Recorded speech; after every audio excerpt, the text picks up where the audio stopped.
Hi friends, Sustainable Starry, and do you need a water source? Yes, you need a water source. It doesn't make any difference if it's a pond, if it's a creek, if it's a lake. If you are looking at sustainable living, it is imperative that you have some source of water. The most valuable land right now is going to be the land that has water. It is the most important natural resource out there.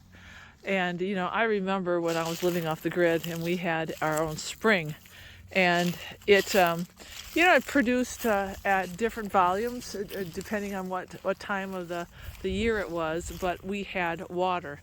Now, and this is where you have to be very, very careful. Down the road, way down the road in the valley, there was a couple who started a YouTube channel that became very, very popular. And many of you people know them and probably have watched them. And I used to shake my head because the videos that they would produce were just pure. Yeah, they were very deceptive, because they started the YouTube channel to make money. Yeah, and they made lots of money, and they got themselves a free house, and it's just really sad.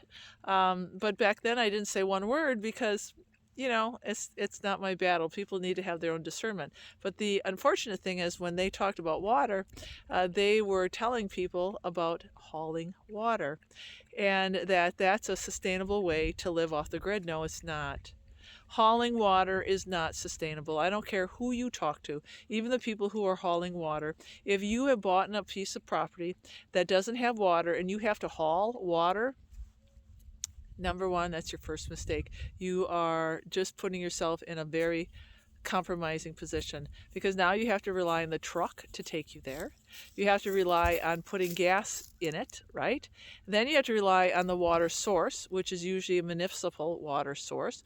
Or even if it's not a municipal water source, you still have to bring the truck there to obtain that water. Most people who live off the grid have a municipal source of water, and now you are either paying for that water, or if it's free.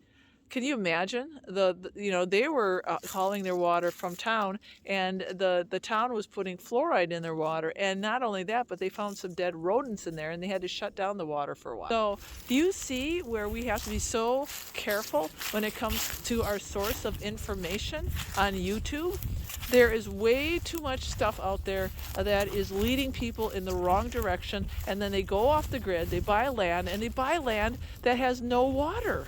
And then they're hauling it. So talking here. Don't do it. Don't do it. I don't care how big that YouTube channel is, or I don't even know what's out there anymore. But I just know about 6-7 years ago, this was a complete joke. And I just thought, poor people are going to watch these videos, and because they're getting hundreds of thousands of people on their channel, they're all being fooled. So I'm telling you straight, water source, period. And if you don't find the land with the water source, you pass it up and you don't buy it. It's as pure and simple and easy as that. That's it. That's it. There should be no hauling water when you decide to go off the grid. Don't set yourself up for disaster.